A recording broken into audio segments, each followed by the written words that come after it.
Hello, this is Kate, and this is your weekly tarot card reading. And today I'm going to be using the Osho Zen tarot cards.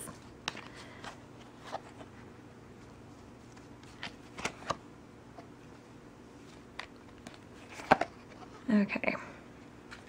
Okay, so I'm going to start with the first card, and this card is going to represent the beginning of our week.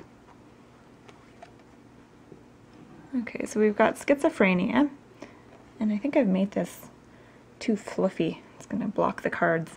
Okay, so Schizophrenia, also known as Two of Swords. Ugh, what a disaster. Okay, hold on a sec, I gotta get organized here. Sorry. Okay, Schizophrenia. So this card is all about feeling torn and feeling the pressure of having to make a decision and choose between two different paths or two different things.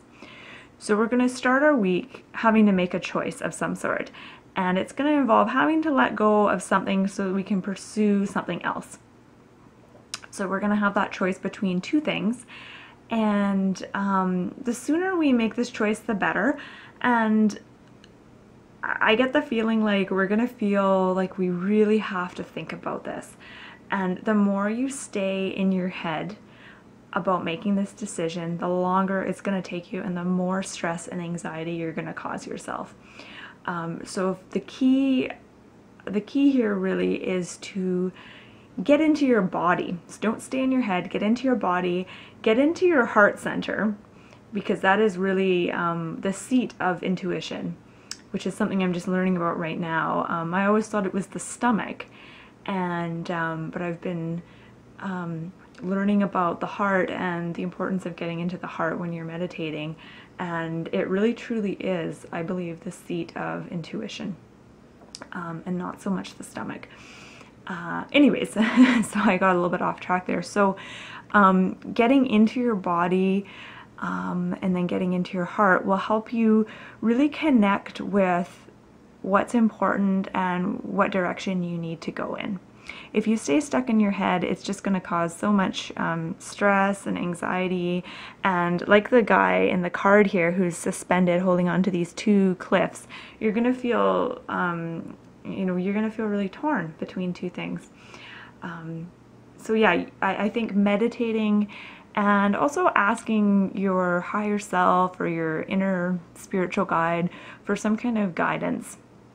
So just sort of getting quiet, turning off your music, unplugging the phone, shutting your computer down, and just even just spending 5 or 10 minutes in silence and go within and ask for guidance on this issue.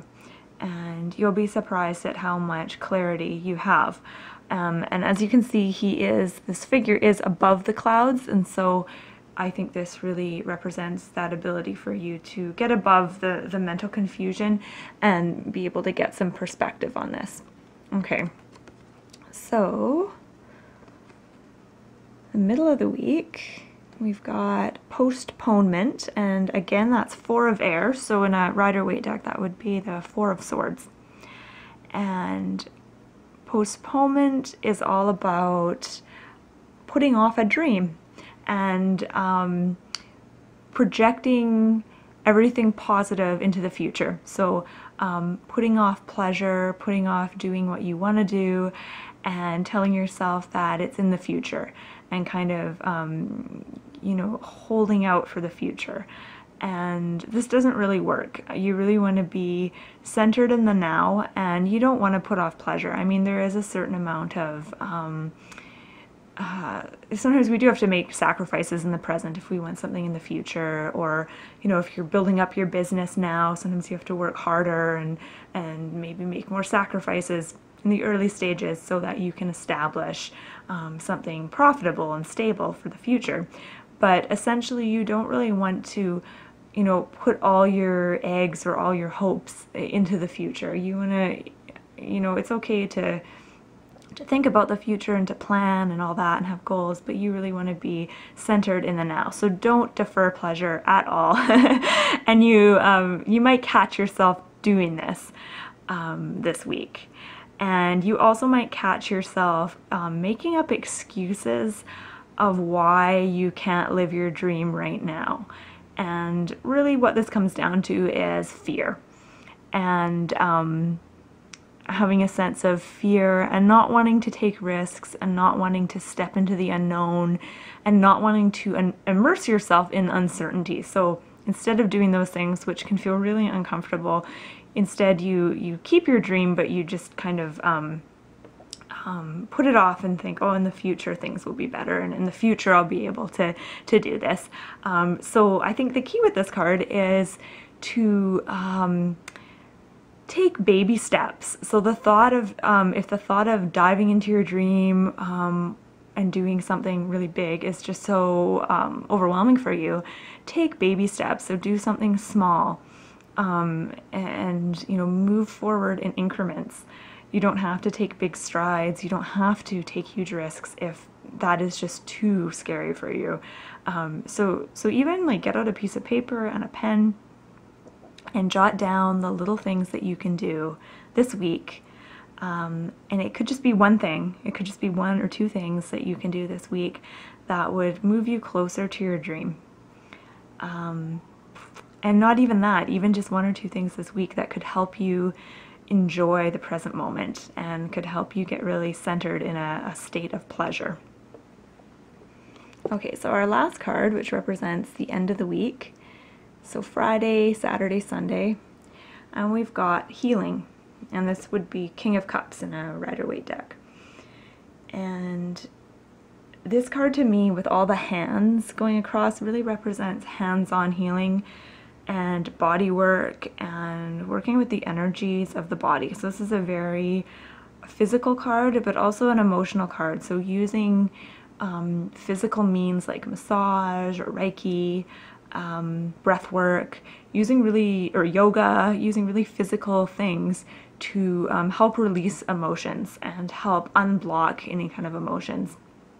And as you know, cups or water is all about flow, and this just kind of speaks to our need to have a real sense of movement and flow in our bodies. And you know, this is a movement of energy and a movement of emotion and feeling. And when things are blocked, that's where we're going to have, you know, emotional difficulties and physical difficulties. So this weekend is all about focusing on what we can do in the physical sense in order to help our bodies and help our minds and our spirits in you know, the more emotional kind of releasing sense. So I see this weekend as being about releasing a lot of old stuff, a lot of blocks that we have, a lot of old emotions, and I think with the full moon, I don't know if anyone else has noticed this, but I've noticed a lot of stuff coming up, a lot of fears and a lot of old emotions and old memories that I haven't even thought about for years, and these things seem to be kind of bubbling up to the surface, and it's not the most pleasant experience, but if you can really find some kind of physical practice, whether it's like yoga or breathing, breath work, or meditation or Reiki or whatever, and if you have like a friend or if you know someone who's a really good body worker, who can help you through those times, that's really good as well. But again, I see this symbol, this kind of flower in his heart, and again, I think this is all about going back to the energy of the heart. And if we feel like our physical and emotional stuff is kind of overwhelming us this weekend, just go back to the heart and get yourself kind of centered in that that space and that energy. And when you're in the heart, it can, when you look at your life or yourself from that perspective of the heart, it can actually make all your problems just kind of slowly start to disintegrate and kind of vanish into thin air. It's really quite amazing. So it looks like we have an exciting week ahead of us. We've got making decisions in the beginning of the week, so getting really in touch with ourselves to make those decisions. We want to live in the now this week. Don't put off pleasure. You want to live in the now.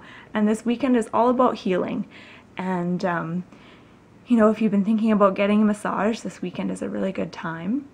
And yeah, I hope you found that helpful.